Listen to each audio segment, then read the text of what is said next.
शहर से बहुत दूर पहाड़ियों और सरसों के खेतों के बीच बसा था एक शांत गांव, माधवपुर।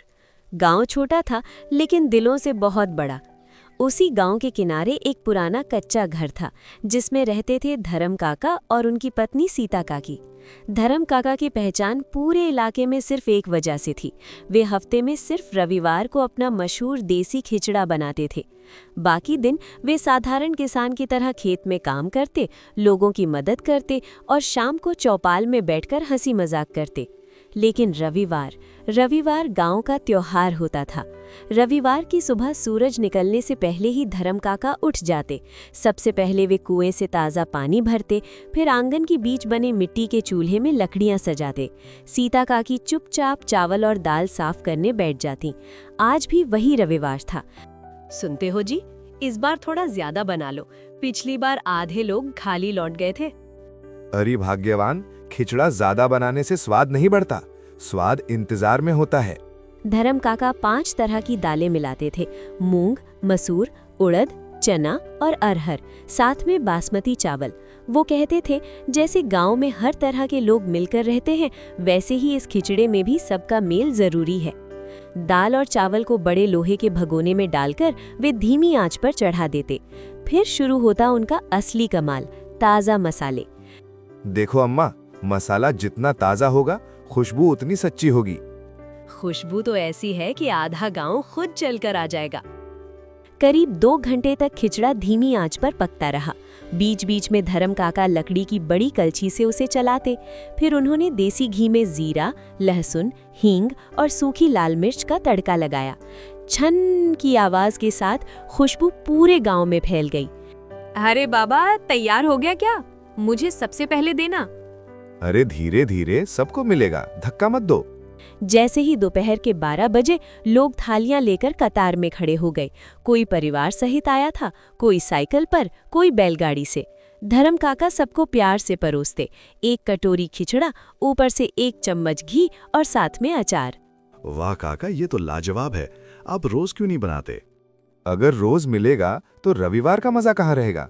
शाम होते होते सारा खिचड़ा खत्म हो गया। कुछ लोग मायूस होकर लौटे। काका, थोड़ा सा बचा है क्या? माफ करना बहन, अब तो भगोना भी खाली है। अगला रविवार जरूर आना।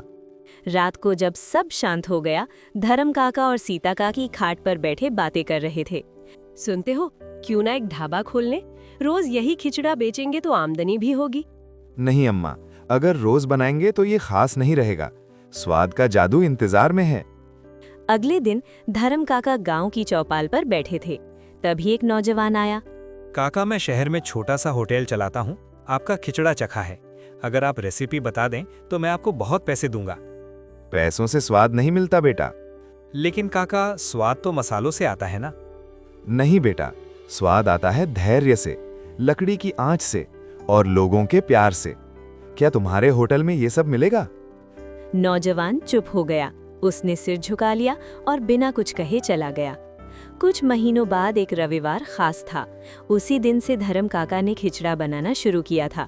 आज उसकी सालगिरह थी। इस बार काका ने थोड़ा ज्यादा बनाया। आज सबको दुगना मिलेगा। आज हमारी खिचड़ी की सालगिरह है। वाह काका, आज तो मजा आ गया। इसी खुशी के बीच एक दुबला पतला लड़का दरवाजे पर खड़ा था। उसके कपड़े फटे थे और चेहरा भूख से उतरा हुआ। काका, 2 दिन से कुछ नहीं खाया, थोड़ा खाना मिल जाएगा? अरे अंदर आ बेटा, बैठ। सीता काकी ने उसे गरम खिचड़ा परोसा। लड़के ने आंसू भरी आंखों से खाना शुरू किया। बेटा, नाम क्या है तुम्हारा? मेरा नाम मोहन है। मेरे माँ बाप नहीं है।